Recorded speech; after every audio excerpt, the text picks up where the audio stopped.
Today, Marian Aprodou of IMAR, Bucuresti. Marian is going to introduce us to the notion of resonance bundles or resonance in the context of theory of vector bundles. So please, the floor is yours. Okay, thank you very much. So first, let me thank you for the invitation to give this talk. It's a real pleasure to deliver this talk, which is based on several works with several people, Gabi Farkas, Young Rakim, Claudiu Raicu, Alex Suciu, Călin Spiridon, and Jerzy Weyman. And so the topic is on some notions that were introduced by Alex Suciu and Ștefan Papadima, starting from very little. So in order to build up this theory, they started from scratch, from very little mathematical data. So basically, the setup is the following, and these notions have several applications, and they appear in several places in mathematics. So basically, the setup is, as I mentioned, is very simple. So you start with a finite dimensional vector space over the complex numbers. Well, the theory can be built over any field, but for simplicity, I'm just going to work over my favorite field. Then you take S the symmetric algebra of V, or if you wish, this is just the polynomial ring in n variables with the standard grading given by the degrees of polynomials. And you have a subspace in the second exterior power of V. And I will fix once and for all the dimensions n, and this is the dimension of V, which is n, and dimension of k, which is m. So unless otherwise stated, n and m will be these dimensions. And k perp is the linear orthogonal of k, is the subspace of linear functionals that vanish identically on k. So this is the everything we need in order to define two objects. So one is an algebraic object, which is called the causal module, and the other one is a geometric object, which is the resonance. And they are interconnected. We will see in a minute, after giving the definition, what's the relation between these two. So the first definition goes as follows. So this is due to Papadima and Suciu. The causal module associated to this pair, so we have a finite dimensional vector space and the subspace in the second exterior power, is the homology at the middle of the complex, and the complex is the following. So here we have V tensor S. So S are just the polynomials, V are linear polynomials, and delta 1 is just the multiplication. You have a linear homogeneous polynomial, a linear form, and a polynomial, and you just multiply them, you get another polynomial.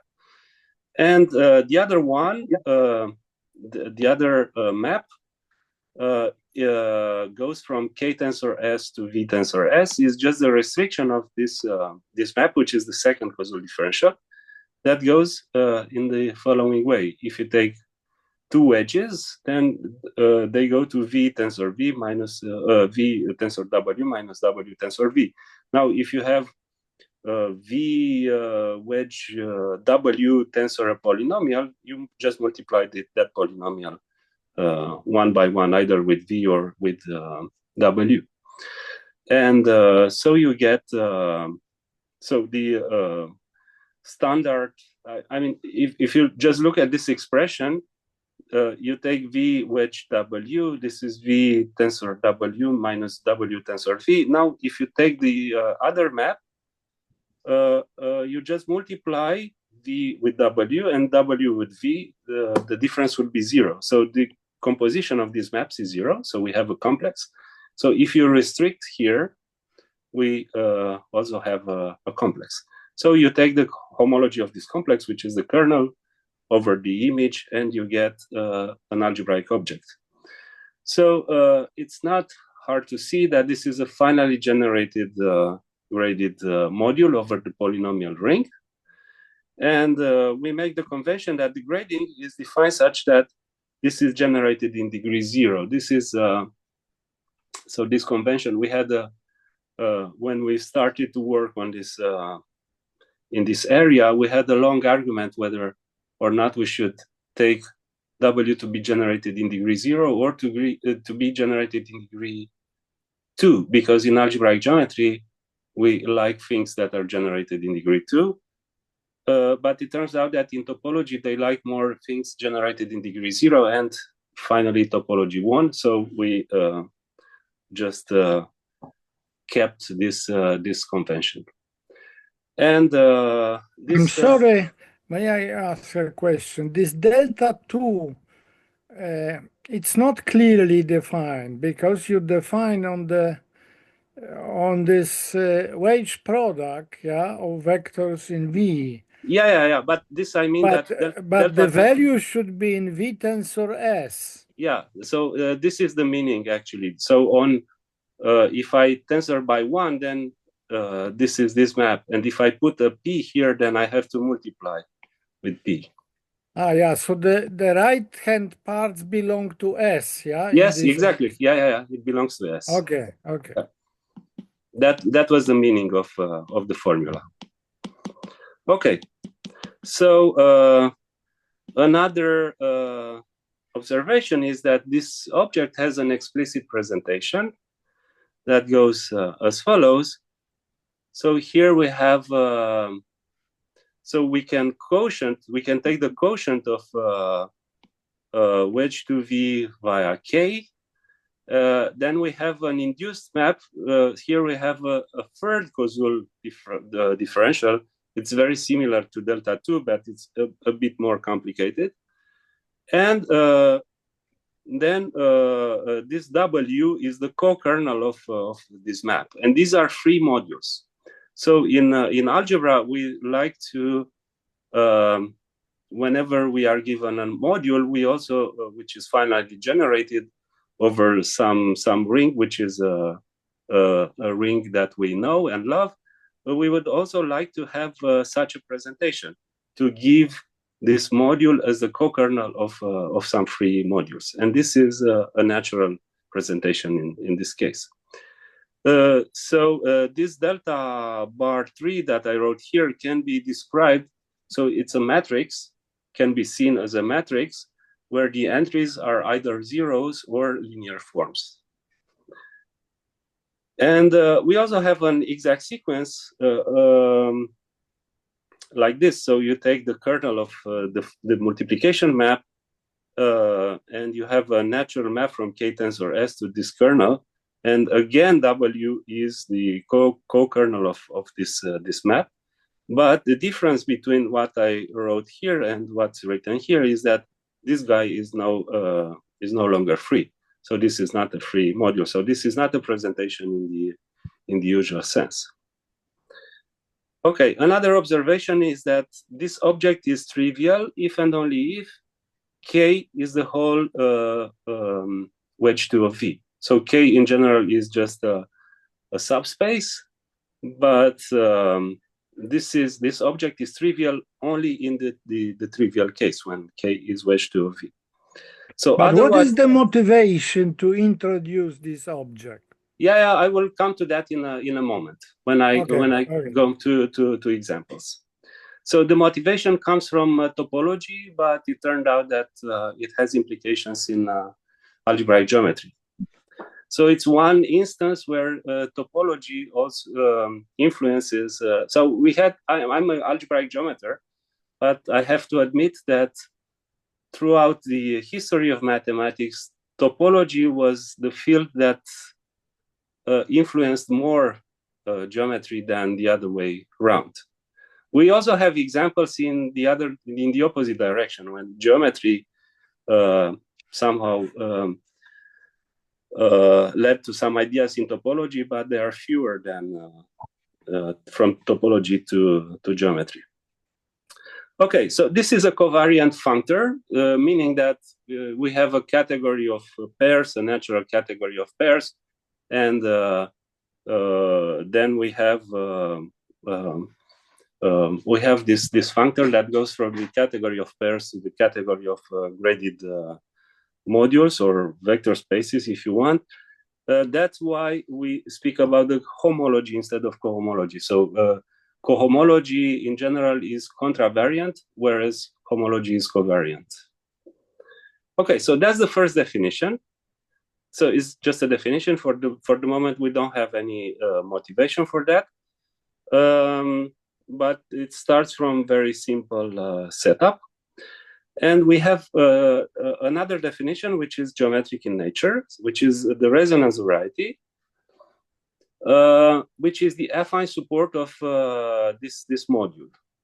So it's the if you like sheaves, then to any module we can associate a sheaf, and this is the locus where the Stokes of this sheaf is non-zero, are non-zero. So it's the support, the real support of a sheaf.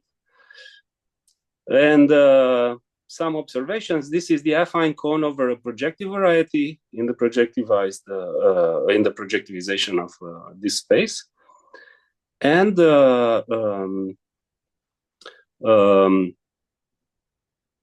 it comes with, so when Papadima and Suciu introduced these objects, the causal module and the resonance, they spoke about resonance variety.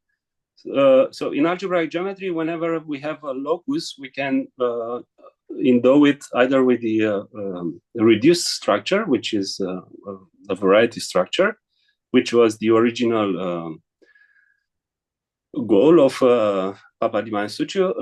However, there are other possible scheme structures. So a scheme is much finer than a variety. So a scheme can capture the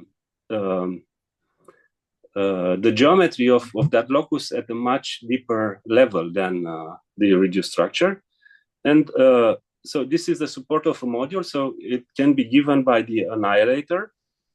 So the annihilator is a homogeneous ideal, is the locus of polynomials that annihilate this module, or given by the fitting ideal. So that's another possible structure. And in general, these structures are different. So we have three possible structures. So one is the original one, the reduced structure of a variety. Then we have the scheme structure given by the annihilator. We have the scheme structure given by the fitting ideal. And so one example was given in a paper with Gabi Farkas, Claudiu Raicu, Alessio Samartano, and Alex Suciu, that was published in 24. If you take a simple non-oriented connected graph on n vertices, and you take the vector space spanned by the vertices, so this is, you just label the vertices, you consider the vertices as a basis in this vector space, and K is spanned by the edges. So whenever you have an edge in the graph, then you, for example, 3, 10, then you take E1, which E10 to span to be in the spanning set of K. And then the ideal is radical. So the annihilator structure is reduced. So the variety structure as defined by Papadima and Suciu actually coincides with the annihilator structure. However, the fitting ideal is almost never radical. So Călin-Spiridon has a complete list with differences between these two structures, the fitting and the annihilator structure. And before coming to examples, let me give you some projective geometry interpretation of the resonance. So we have, on one hand, we have the causal module, which is that algebraic object, which is defined as the homology of a complex. And on the other hand, we have the geometric object, which is the resonance. And the resonance has a nice projective geometry interpretation as follows. So in fact, this resonance, the affine resonance is the affine cone over the projective resonance. So it suffices to define the projective resonance. So the interpretation I'm going to give here is the set theoretical interpretation. It doesn't say anything about the scheme structures that we discussed before. So we can take the Grassmannian of lines in P. So P is the projectivization of V dual. So this embeds by Plucker embedding in P wedge 2 V dual. And we can consider the incidence variety. By the way, since we are here, so people call this the Plucker embedding, the embedding of a Grassmannian in the projectivization of exterior power. But Plucker published actually, from the historical viewpoint, this is not quite correct, because this Plucker coordinates appear in a book that was published after the death of Plucker. That was published by his student, who was Felix Klein. But prior to that, to the publication of this monograph due to Plucker, there was a paper in 1850 published by Cayley, where he uses explicitly these coordinates, what we call now the Plucker coordinates, in the case of lines in P3. It's true. But it seems to me that Cayley should be given also credit for this embedding as well. So probably it would be much more fair to say Cayley-Plucker coordinates. However, this is nowadays it's called Plucker coordinates, so I'll just stick to this terminology. So excuse me, yeah, because you speak not to the expert in the field. Could you please explain more the notation and concept? For instance, I don't know what is really G in your notation. Okay, so this is what is incidence variety. Yeah, I will write it down. So here, this guy wedge 2 of V dual is composed by, so in wedge 2 of V dual, an element will be of type V1 wedge W1 plus VK wedge WK. So that's the definition of the second symmetric power. Now the Grassmannian corresponds to these elements in this vector space that are pure. So they only can be written as, so in G, an element is of type V wedge W. So these are what we call the... yes, so I'm sorry. So this is Grassmannian. Yeah, that's what I said, the Grassmannian of lines. Yeah, it's just the Grassmannian. But since I'm going to give a projective geometric interpretation, I prefer to take to work with the Grassmannian of lines in the projective space instead of Grassmannian of planes in the vector space. Okay, and now the incidence variety is the following thing. So here we have elements V, and here we have subspaces lambda. So this is just the locus V in the product, such that V belongs to lambda. So this is that's contained in the product P cross G. Okay. Okay, so this is the incidence variety, and it's the projectivization of rank 2 vector bundle. So this is, I mean, over every, if you look at the definition, which I have just erased, the fibers of this P2 are projective lines. So an element in G can be seen into two different ways. So either as a point in G or as a line in P. So the fiber of P2 will be exactly that line. So that's a projective bundle over G. So then via this diagram, the resonance is P1, P2 inverse of G intersected PK perp. Let me scroll back. So here we have G. G is an element, is a subspace here in wedge 2V dual. But we also have K perp is a subspace in wedge 2V dual. So the projectivization of K perp is also a subspace in P of wedge 2V dual. So we have this Grassmannian, which is here, and we also have the other guy which is P of K perp, which is here. So we can just intersect these two. So we get an subset in P wedge 2V dual. Then we take the so we have this G intersected P K perp, right? We take the inverse image in sigma, and then we take the image in P. So this is somehow the way we get the resonance. So we get a nice interpretation of the resonance. So in particular, the resonance is 0 if and only if G does not intersect P of K perp. And in general, we have an interpretation of G intersected P of K perp as the support of the co-kernel of this map. So OG of 1 is the natural line bundle on the Grassmannian. This is the evaluation map. And in general, this is not surjective. The co-kernel of this map will be something supported exactly on this intersection. And likewise, the resonance is also the support of a co-kernel of a different map.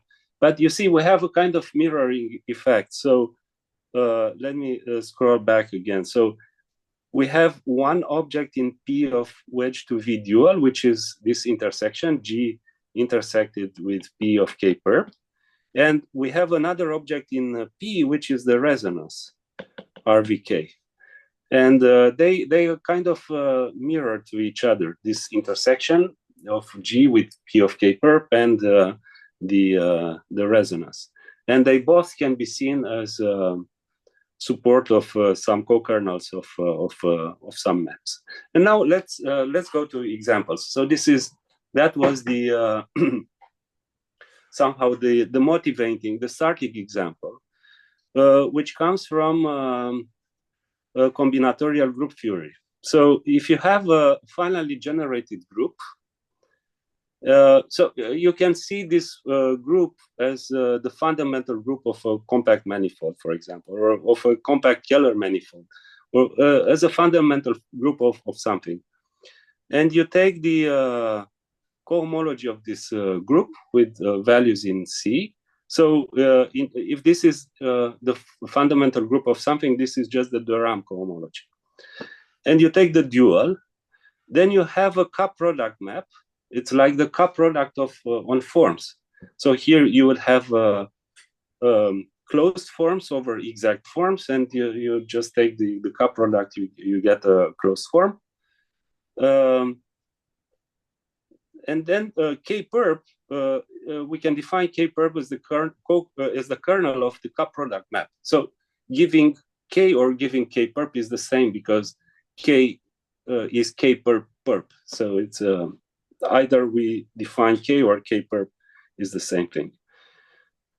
And then we have a V, which is H1GC, and we have K, which is K perp perp. Yes? Maybe you said this, but I probably missed it. So you are taking a representation of G. What is the cohomology here exactly? So you have a definition, a precise definition of cohomology. You take the invariants, and you this is a functor which is not exact, and you take the derived functors of this functor. Yeah, but in terms of the general theory, in the general theory, you need to pick a representation of G if you want cohomology with coefficients in C. I mean, so it's the trivial representation. That's what I'm asking.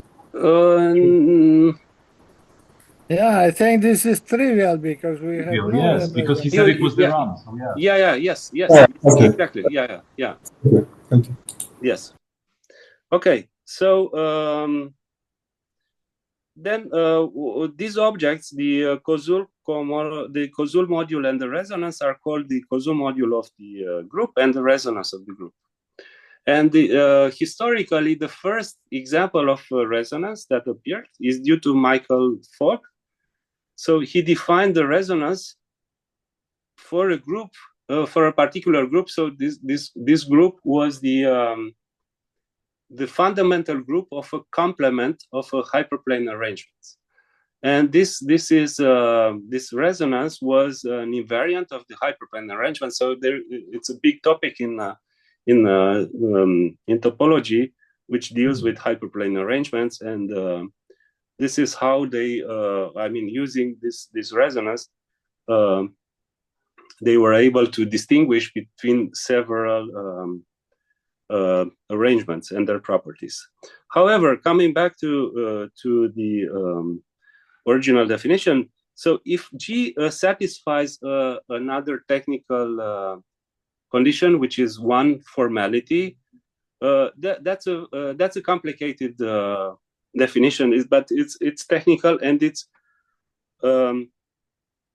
is satisfied for at least fundamental groups of compact Kähler manifolds. So for fundamental groups of compact Kähler manifolds, this is automatically satisfied. Then these dimensions, so this W is a module. It's a finally generated module of the polynomial rings.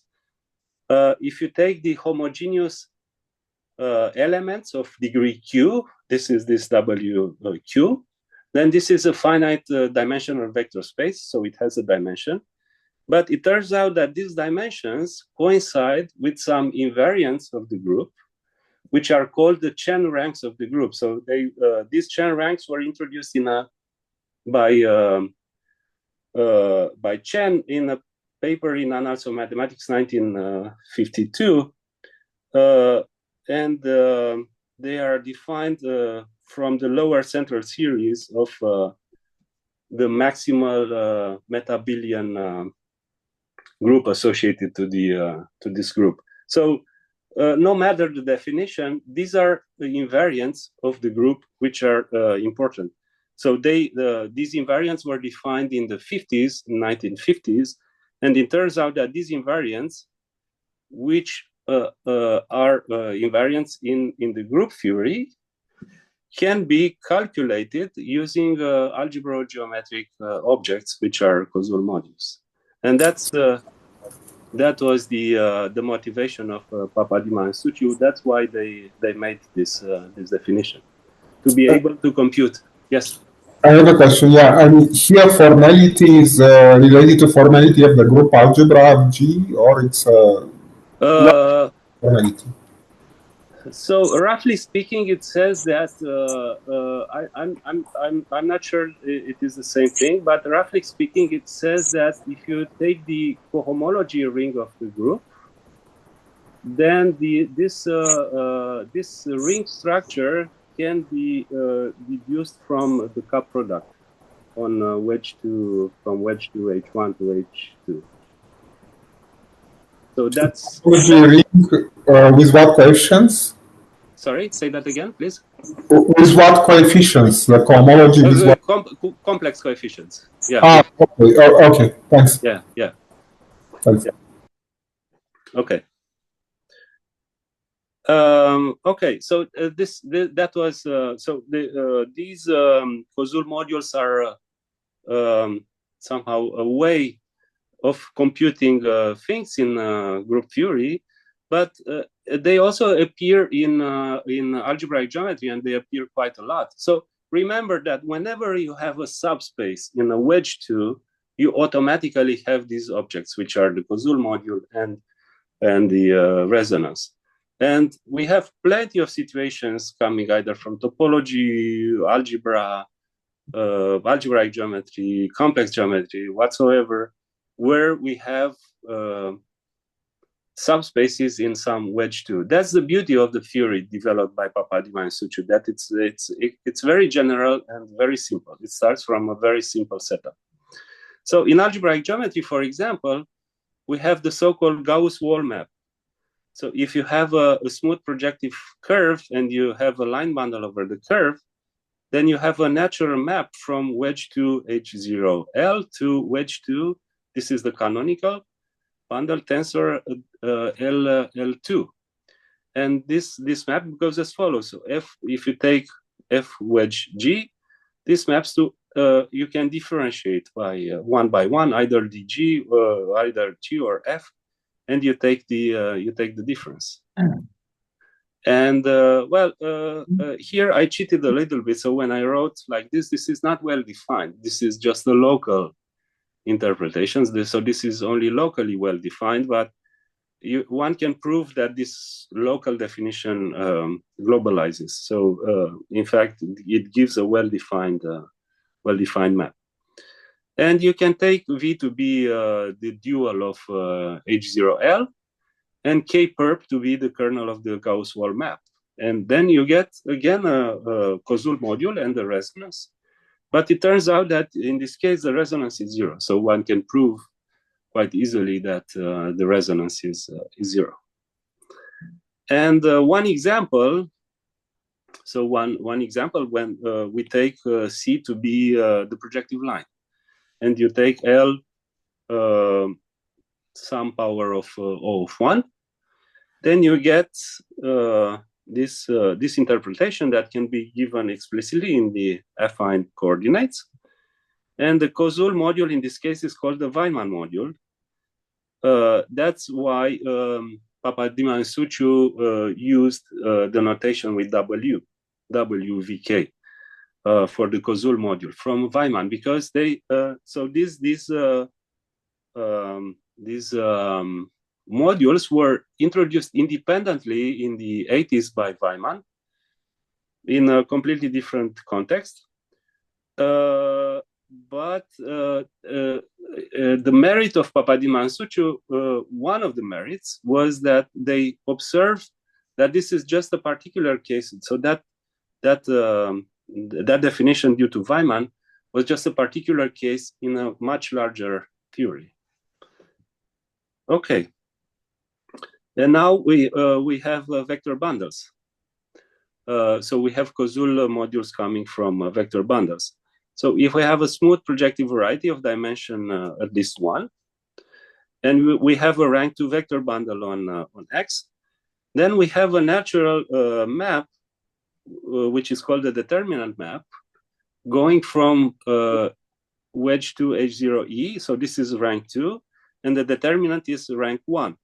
So basically what you do, you take two sections of E, you take the wedge, so then you get an element in wedge 2 H0E, and then these sections you can take the wedge fiber-wise. So fiber by fiber you take the wedge, and then you get a section in the determinant of E. So that's how you get this determinant.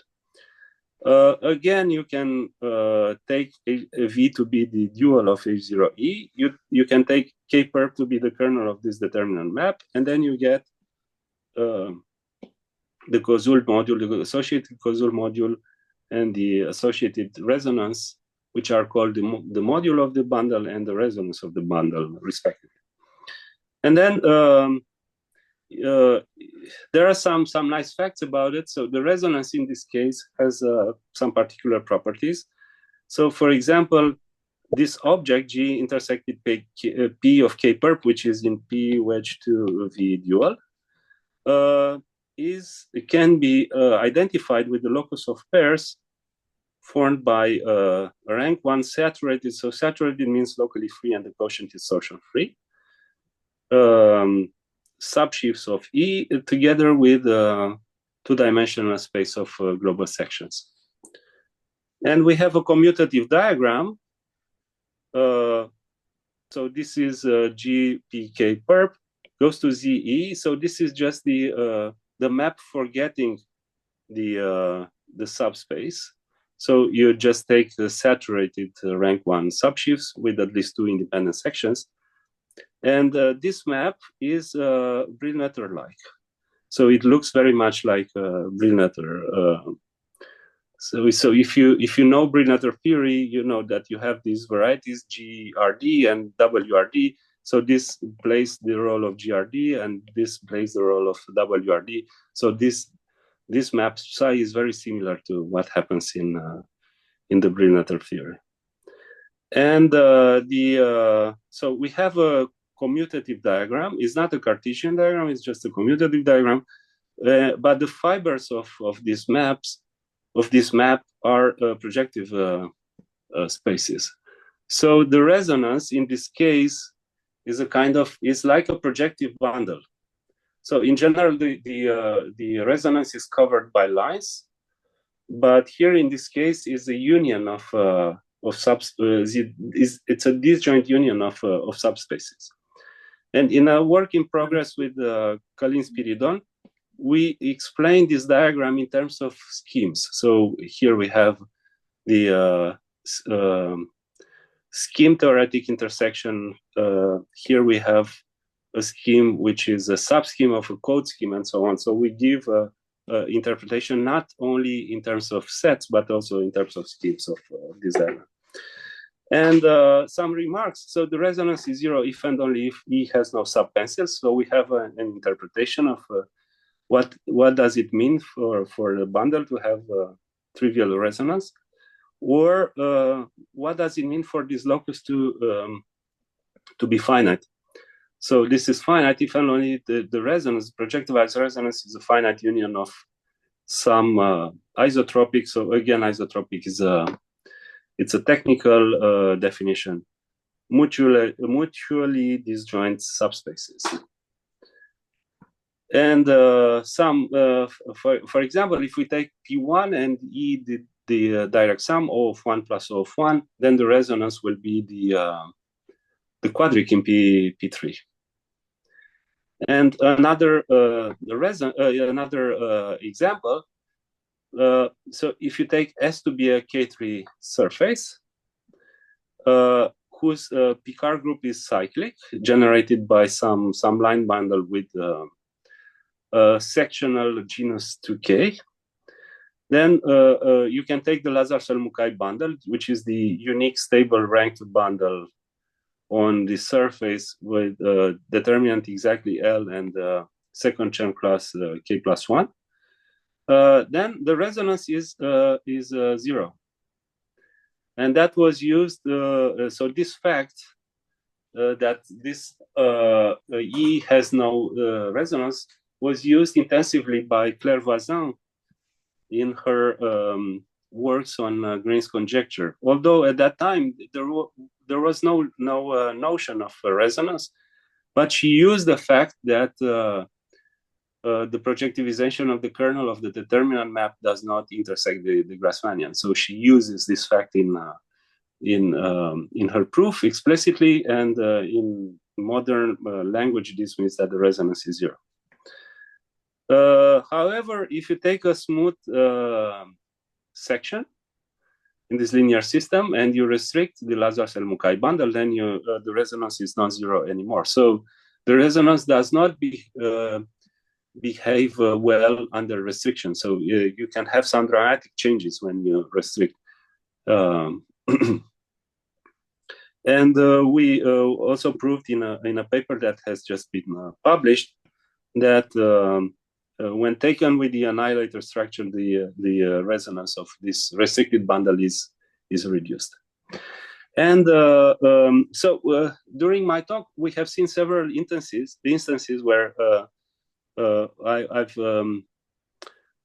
spoken about trivial resonance, so when the resonance is 0. And let me just give you one application of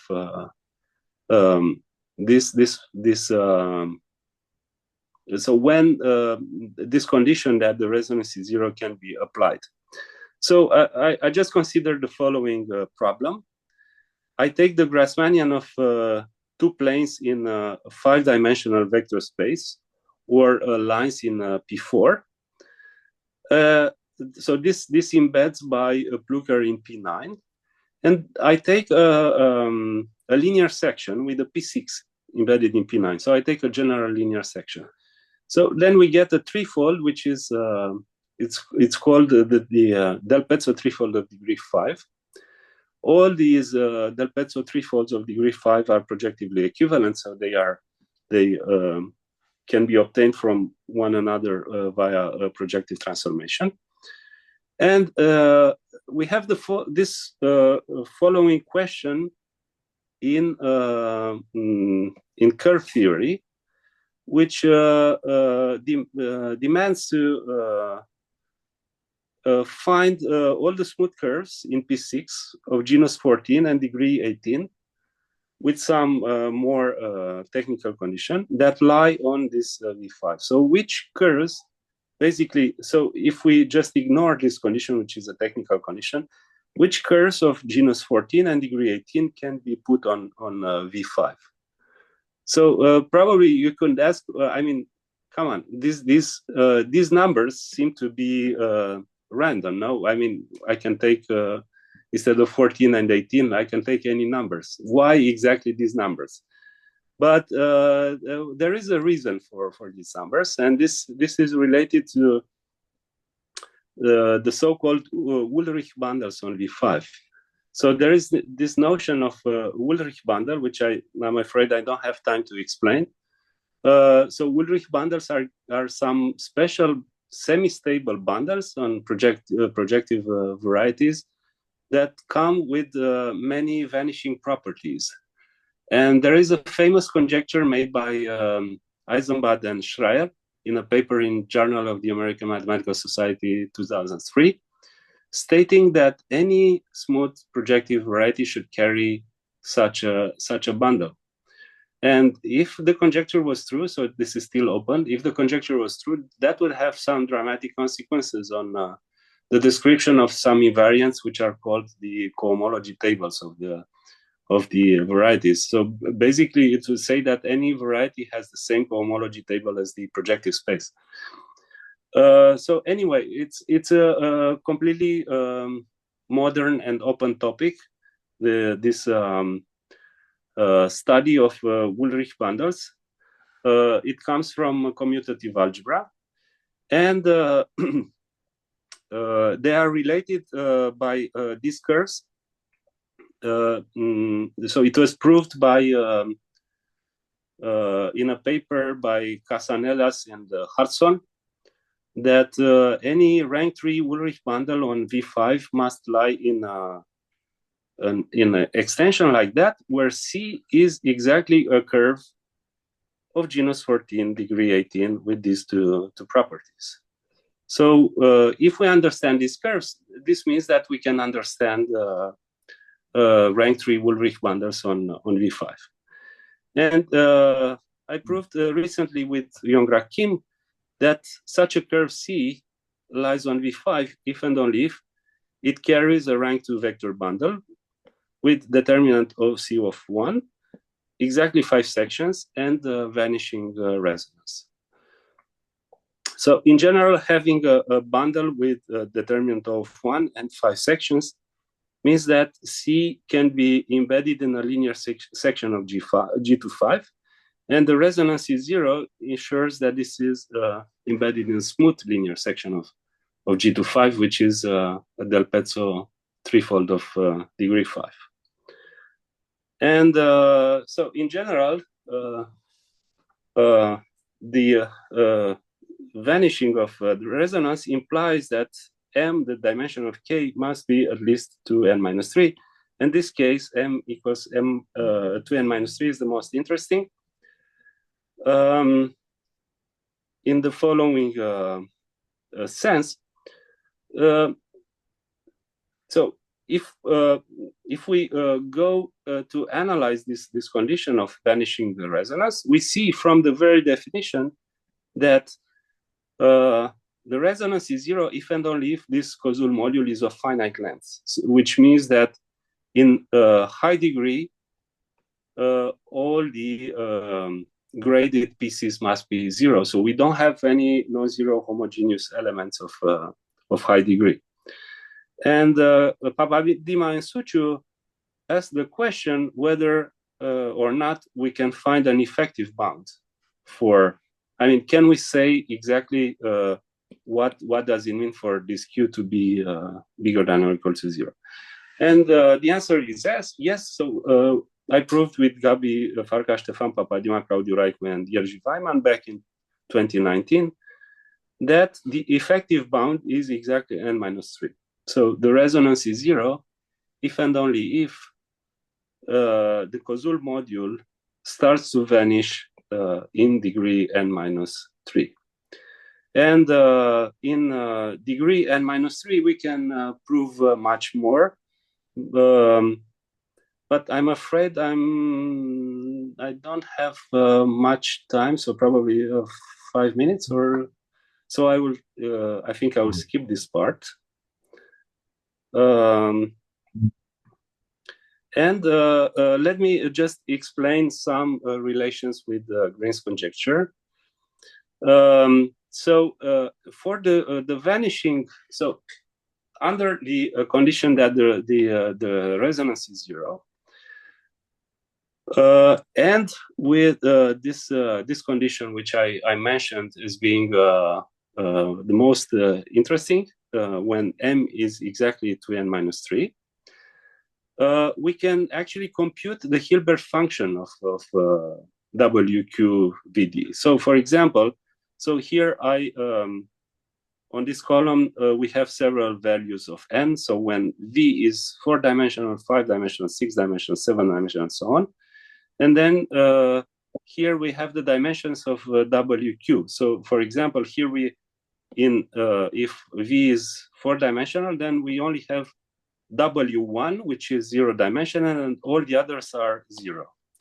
If dimension of V is 5, then W0 is 3, and W1 is 5, and all the others are 0. In dimension 6, W0 is 6, W1 is 16, W2 21, and the others are 0, and so on. So we have a table which keeps track of all these dimensions. So we can compute explicitly. And we have another interesting table, which is, again, here we have two variables. G is 4, 5, 6, and so on. P is 1, 2, 3. And these rows, what do they represent? So these rows are the linear syzygies of generic canonical curves. What does it mean? So if I have a general curve which is embedded by the canonical system of genus G, embedded in PG-1, then here we have on the first column, we read the number of generators in the ideal, the number of quadric generators in the ideal. So for example, in genus 4, this is in P3. In genus 4, a general curve of genus 4 is an intersection of a cubic and a quadric. So in the ideal, we have just one quadric. So this is this one. Oops, sorry. So this is this one. In genus 5, a curve of genus 5, canonical curve of genus 5, this is in P4, is an intersection of 3 quadrics. So these are these 3 quadrics. Genus 6, so this is in P5. It's an intersection of 6 quadrics, and these 6 quadrics have 5 linear relations among them. So this is this 5 and 6 and 5. In genus 7, so a curve of genus 7, general curve of genus 7, this is embedded in P6. it is the intersection of 10 quadrics, and these 10 quadrics have 16 linear relations. In genus 8, so we have 15 quadrics with 35 linear relations, and these linear relations have 21 linear relations, and so on. So we have another table. So we have these two tables. So this one and this one. So that's a completely, so we can say it's multilinear algebra. This is projective geometry of curves. But what's interesting, so this is the first table, this is the second table. So if we look here on the diagonals of the first table, we see that we have the same numbers, at least experimentally, so empirically, we have the same numbers as in the rows of the second table. And the question was, is this a general phenomenon? And the answer is yes, this is a general phenomenon. So in general, for the diagonals of table 1 are equal to the rows of table 2. And the proof was a new proof of generic Green's conjecture. So the Green's conjecture meant that the generic Green's conjecture meant that this table goes as follows. So two down, one right, 2 down, 1 right, 2 down, 1 right, 2 down, and 1 right, and it goes forever. So that's Green's generic conjecture. And from the computation of the Hilbert function of Koszul modules, we can deduce Green's conjecture, and not only we have the shape of that table too, but we also have all the numbers inside. And also, I mean, all the theory goes also for positive characteristics. So we also have a proof of, so I say a new proof because Green's generic conjecture was originally proved by Claire Vazin over complex numbers, but we can prove it also over other fields, and this is a new, that's a completely new result. And I think I will stop here. Thank you very much. Yep. Thank you. Let's thank the speaker. Any questions, comments? Yeah, can you tell us more about the scheme-theoretic version of the theory? You mentioned a little bit at some points, but maybe you can tell us more. I guess for the last point you mentioned, working in positive characteristic, you need the scheme-theoretic version of the theory, right? Sorry, say that again. So for the last point, I suppose you need the scheme-theoretic version of the theory. Can you hear me? Yeah, no, but we don't use the scheme. So we just use the here. So at least in this part. So for other parts, we use the scheme theory. But in this part, we just need the vanishing, this condition, which is not scheme theoretic, it's set theoretic. Yeah, okay, I get it. In fact, you have this numerical criterion, right? For yes, exactly. Yeah, we have a numerical criterion. Mm-hmm. Yes. Okay, so would you please shortly sum up and tell us what we should remember? Okay, so the takeaway idea would be the following. So whenever you have a subspace in a second exterior power, you have, so no matter what mathematical field you come from, algebra, geometry, topology, whatsoever. So whenever you have a sub-vector space, a subspace in a wedge 2, then you automatically have these objects. One which is algebraic is the Koszul module, and the other one which is geometric, which is the resonance.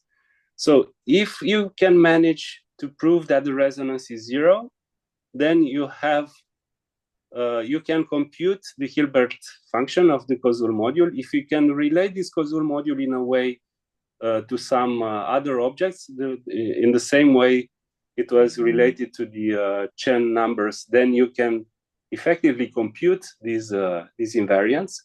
But we also have, so I didn't have time to mention, we can compute Hilbert series also in some other, so if we have other technical conditions, when the resonance is not zero, but it has some particular shape, then, and here we need, as Colleen mentioned, here we need the scheme structure. Then you can also compute the Hilbert series. So this is the takeaway idea. So whenever you have a subspace in a wedge 2, then you have a whole theory that can work for you. Okay, thank you. You're welcome. No further questions. Let's thank the speaker, and yeah, and we reconvene next week with Carlos Shahbazli. Okay, thank you for the invitation again. Thank you, Marian.